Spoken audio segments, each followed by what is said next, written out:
Hello and welcome to all. My name is Sanu Yaswal and you are watching study for all. आज CTET का part second में लेके आया हूँ, जहाँ पर मैं डिस्कस करूँगा very most important series questions. Topic होने वाला है आपके सामने बहुत महत्वपूर्ण। तो भोजन क्या होने वाला भी है, भोजन। तो जैसे कि कल बताया था मैंने कि भोजन जो है, ध्यान से देखिएगा, भोजन सरसों के तेल में बनी मछली कहाँ प्रयोग की जाती है? तो जम्मू कश्मीर में। तो सरसों के तेल में बनी मछली कहाँ प्रयोग की जाती है? तो जम्मू कश्मीर में। और नारियल के तेल में कल डिस्कस किया था, तो नारियल के तेल में बनी मछली कहाँ प्रयोग की जाती है? तो गोवा में। कहाँ प्रयोग की जाती है भैया? गोवा में। तो कहाँ प्रयोग की जाती है? गोवा। अच्छा, गुजरात का क्षेत्रीय भोजन क्या है? तो गुजरात का क्षेत्रीय भोजन ढोकला है। क्या है? बस ऐसे पढ़ते चले जाइएगा, रिवाइजन वे में आपको मैं समझाता चला जाऊंगा। नेक्स्ट क्वेश्चन की बात की जाए कि महाराष्ट्र का, मैं थोड़ा इसको बड़ा कर दे रहा हूँ, देखिएगा, मैं इसको थोड़ा सा बड़ा कर दे रहा हूँ जिससे आपको समझ में आए। देखिए, महाराष्ट्र का क्षेत्रीय भोजन जो है पाव भाजी है। क्या भैया? पाव भाजी। और अगर पाव भाजी नहीं रहेगा तो सबको पता ही है बड़ा पाव। बड़ा पाव सबको पता होता है, लेकिन अगर बड़ा पाव नहीं रहेगा तो पाव भाजी, अगर पाव भाजी नहीं रहेगा तो बड़ा पाव। ठीक, आगे बढ़ते हैं, थोड़ा सा और जूम इन कर देता हूँ मैं। ये देखिए, ठीक, अच्छा लगे, समझ में आ रहा होगा। अब आगे बढ़ते हैं। पंजाब के लोग सरसों का साग, ये तो फेमस है, सरसों का साग और मक्के की रोटी। तो उनका कहावत भी है, मक्के दी रोटी द सरसों द साग। ठीक, आगे बढ़ते हैं, थोड़ा सा इसको छोटा जूम इन कर देता हूँ, देखिएगा। अब बात की जाएगी, हांगकांग के लोग सांपों का भोजन करते हैं। क्वेश्चन पूछा जाएगा किस देश के लोग सांपों का भोजन करते हैं? तो हांगकांग के लोग सांपों का भोजन करते हैं। और जिसे क्या कहा जाता है? जिसे लिंग हु फेन कहा जाता है। जिसे क्या कहा जाता है? तो सांपों के भोजन को लिंग हु फेन बोलते हैं। तो हांगकांग के लोग सांपों का भोजन करते हैं, जिसे लिंग हु फेन बोला जाता है। क्या बोला था भैया? लिंग हु फेन बोला जाता है। तो इतना उम्मीद करता हूँ समझ में आया होगा। आगे बढ़ते हैं नेक्स्ट क्वेश्चन की ओर। तो नेक्स्ट क्वेश्चन क्या है, देखिएगा ध्यान से। केरल का क्षेत्रीय भोजन टैपीकोवा। देखिएगा, टैपीकोवा गलत लिखा हुआ है, टैपीकोवा। क्वेश्चन मोस्ट इंपॉर्टेंट है, हमेशा आता रहता है।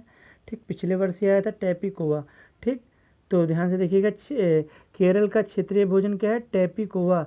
यहाँ के लोग प्रत्येक डिश में नारियल का प्रयोग करते हैं। किसका? नारियल का प्रयोग करते हैं। तो उम्मीद करता हूँ समझ में आ रहा होगा। अब अगर बात की जाएगी नागालैंड का क्षेत्रीय भोजन क्या है, तो आप इस पे लगाएंगे टिक, मोमोज है। तो नागालैंड का क्षेत्रीय भोजन क्या है भैया?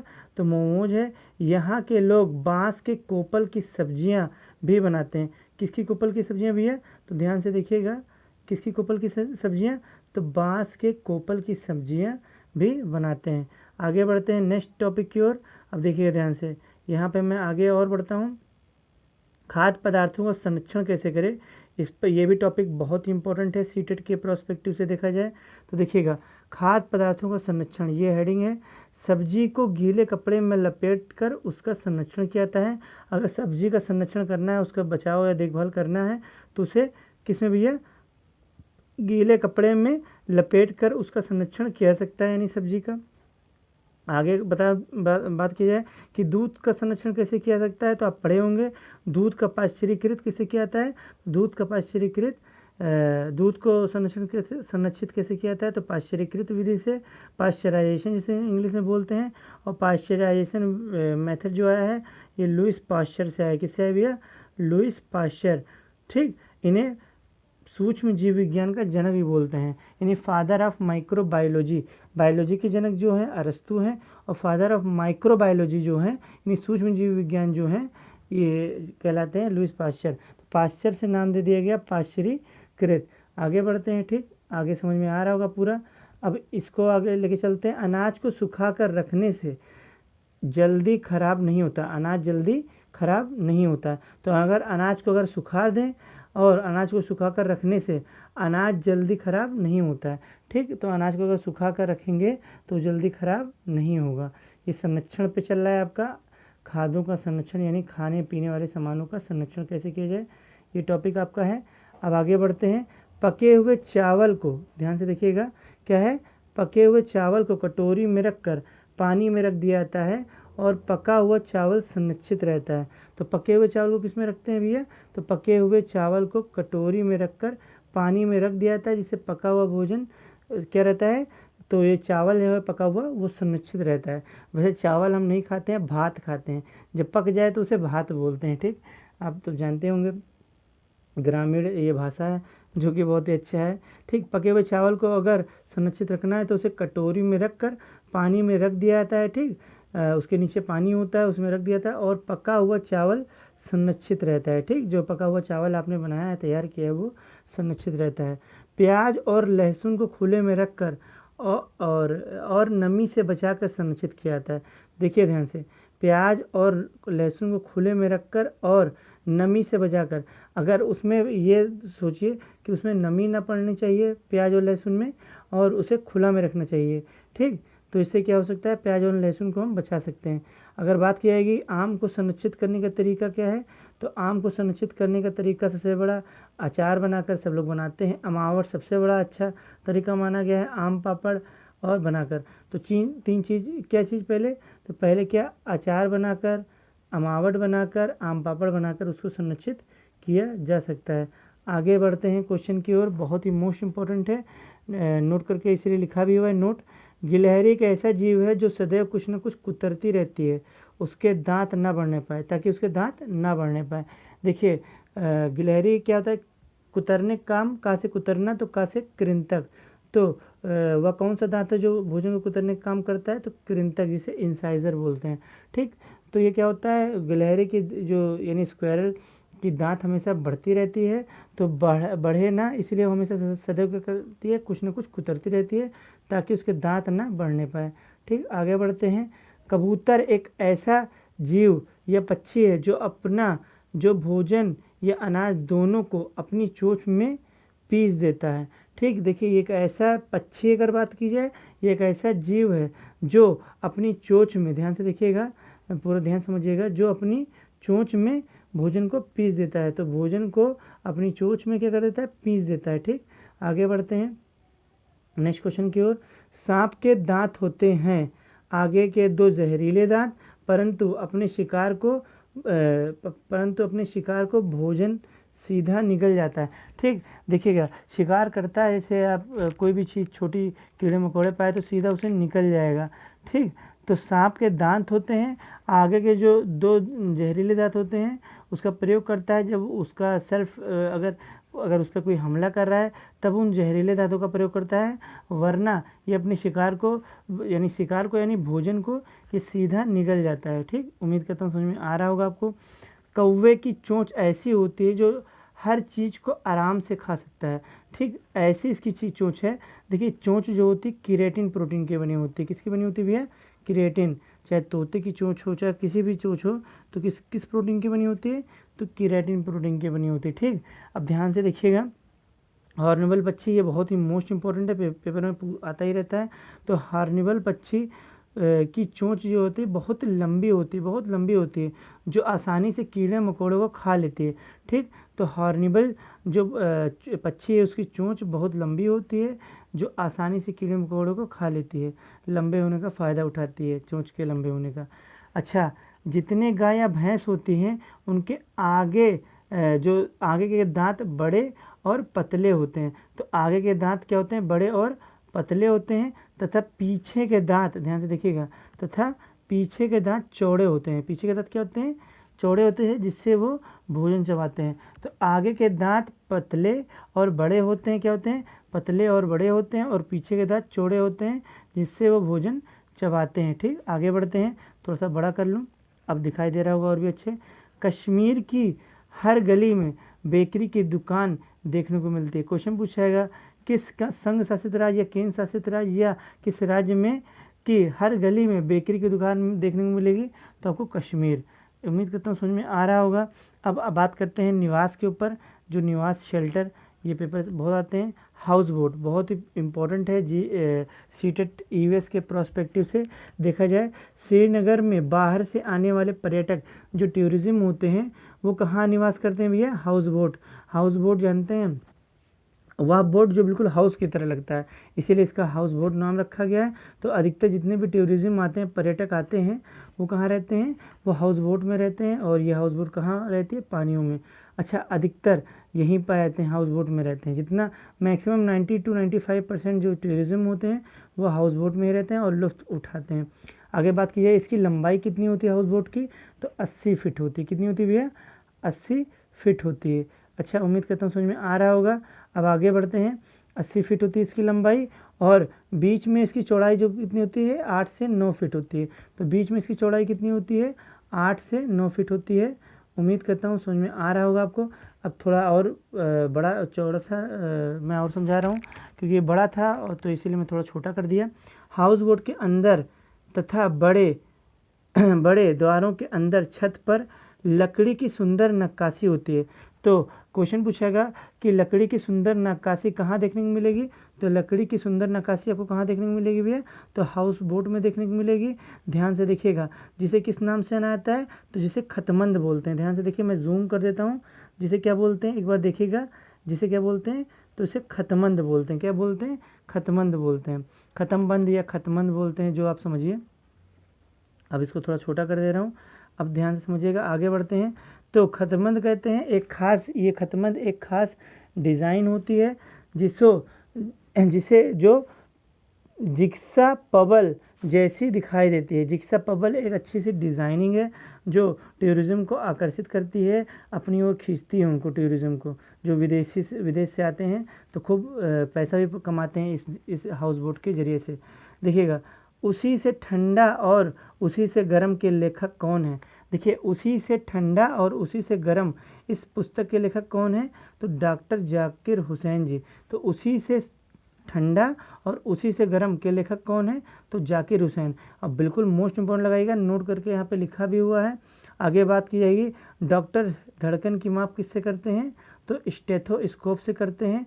और कल ही बताया था कुडुख भाषा किस राज्य की भाषा है, तो झारखंड। तो कुडुख भाषा किस राज्य की भाषा है, तो झारखंड। आप समझ गए होंगे कि उसी से ठंडा उसी से गर्म, ये इस लेखक कौन है, डॉक्टर जाकिर हुसैन जी हैं। आगे बढ़ते हैं नेक्स्ट क्वेश्चन की ओर।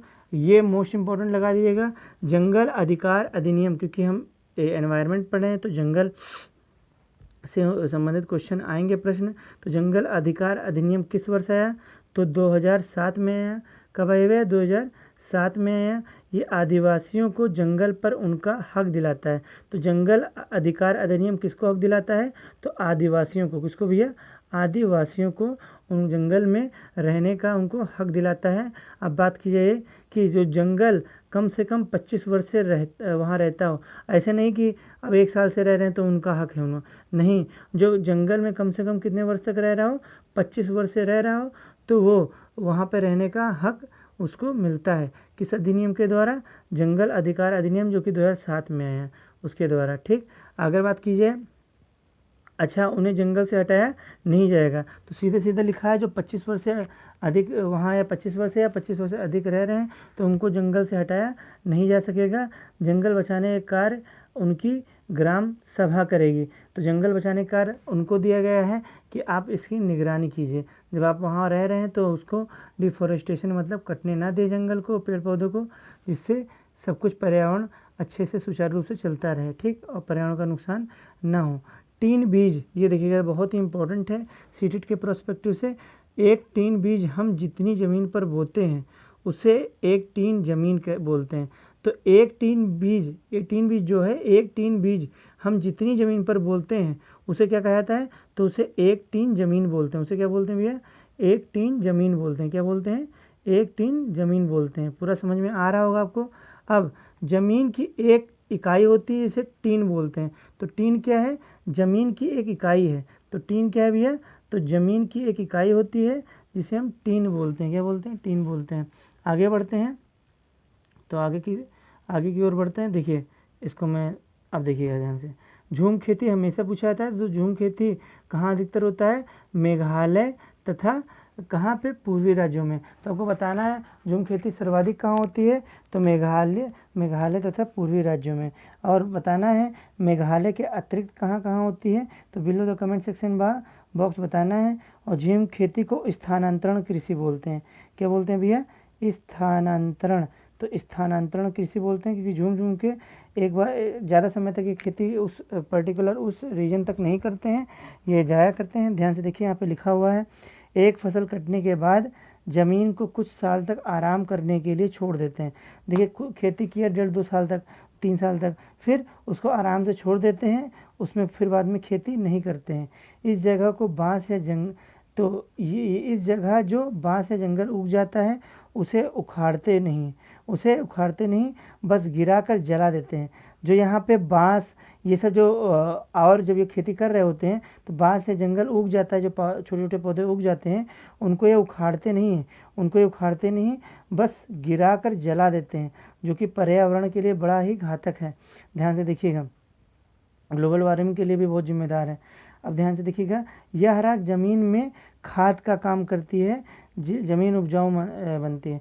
तो इनका ये मानना है कि अगर हम उसे जला देंगे पूरा, तो जो राख होगा वो राख मिट्टी के लिए क्या होगा, ये मिट्टी के लिए खाद का काम करेगा और उससे ज़मीन क्या हो जाएगी, उपजाऊ हो जाएगी, यानी सॉइल फर्टाइल हो जाएगा। अब आगे बढ़ते हैं। मोस्ट इम्पोर्टेंट पिछली बार आया था, चराव नाच किस राज्य से संबंध रखता है, मिजोरम का है। ध्यान से देखिएगा, चराव नाच, बिल्कुल चराव नाच का मैंने पढ़ाया था, आपको बताना है। चराव नाच पिछले वर्ष आया भी था, देखिए यहाँ पे लिखा हुआ है 2019 में। अब आपको ये बताना है कि चराव नाच जो है, ध्यान से देखिएगा कि ये किस फसल से संबंध रखता है। ये मैं चाहूँगा कि गेहूँ, चावल, मक्का, जौ, यह इसका संबंध किससे, चराव नाच। ठीक, अगर बात की जाएगी, ग्रेगर जॉन मेंडल जो कि कहाँ के हैं, ऑस्ट्रिया के निवासी थे। इन्होंने अपना प्रयोग किस पर किया, तो मटर के पौधों पर किया। उसका नाम क्या था उस जाति का, मटर का वानस्पतिक नेम पाइसम सेटाइवम। क्या भैया, पाइसम सेटाइवम है। बिल्कुल ध्यान से समझिएगा क्या है, पाइसम, ध्यान से देखिएगा, पाइसम सेटाइवम। ठीक, क्या है, पाइसम सेटाइवम। ठीक, उम्मीद करता हूँ समझ में आया होगा। पाइसम सेटाइवम है। मीठी मटर भी बोलते हैं, क्या बोलते हैं, प्रयोग मटर ना लिख के लिख सकते हैं, मीठी मटर पर किया। तो ग्रेगर जॉन मेंडल जो कि ऑस्ट्रिया के हैं, इन्हें क्या बोला जाता है, इन्हें अनुवांशिकी का जनक बोला जाता है। क्या बोला जाता है भैया, अनुवांशिकी का जनक बोला जाता है। अब आगे बढ़ते हैं, आगे बहुत ही मोस्ट इम्पॉर्टेंट है। अब मानव आवास पे आते हैं, किस पे आते हैं भैया, मानव आवास पे। तो मानव आवास से संबंधित क्वेश्चन बहुत पेपर में आते रहते हैं। सीटेट के दृष्टि से देखा जाए तो लकड़ी के घर मुख्यतः कहाँ देखने को मिलेंगे, तो असम में देखने को मिलेंगे। कहाँ देखने को मिलेंगे भैया, असम में देखने को मिलेंगे। और यहाँ पर क्या होती है, लकड़ी के घर क्यों होती है, क्योंकि यहाँ पर वर्षा बहुत होती है और इस प्रकार के घर इसीलिए बनाए जाते हैं। तो अगर क्वेश्चन पूछाएगा कि लकड़ी के घर मूलतः कहाँ देखने को मिलेंगे मुख्यतः, तो असम में, बिकॉज कि यहाँ पे वर्षा ज़्यादा होती है, इसीलिए इस प्रकार के घर यहाँ पे बनाए जाते हैं। अब अगर क्वेश्चन पूछाएगा अगर असम ना दिखा तो कहाँ पे होती है, तो असम जानते हैं पूर्वोत्तर राज्यों का राज्य है। तो भारत के पूर्वोत्तर राज्यों जैसे असम, मेघालय, त्रिपुरा, मणिपुर, मिजोरम में लकड़ी के घर बनाए जाते हैं। ठीक, उम्मीद करता हूँ समझ में आ रहा होगा। ज़मीन से उसकी ऊंचाई कितनी मानी गई है, तो 10 से 12 फीट। कितनी फीट भैया, 10 से 12 फीट। छत को ढाल युक्त बनाते हैं, जिससे अब देखिए पानी, अब यहाँ पे जब वर्षा होगी, ध्यान से देखिएगा मैंने क्या बताया था, ध्यान से देखिएगा, यहाँ पे क्या होती है, यहाँ पे वर्षा होती है। देखिए यहाँ पे अधिकतर क्या होती है, वर्षा होती है। देखिए ये वर्षा होती है, इसीलिए क्या होता है, छत को ढाल युक्त बनाता है, जिससे वर्षा का पानी नीचे गिर जाए, जिससे वर्षा का पानी क्या हो, एकत्रित ना हो। असम में मुख्यतः यही प्रयोग किया जाता है, क्या, लकड़ी के घर। तो उम्मीद करता हूँ पूरा समझ में आया होगा। तो below the comment section box answer जरूर दीजिएगा। Thank you for watching and keep it up.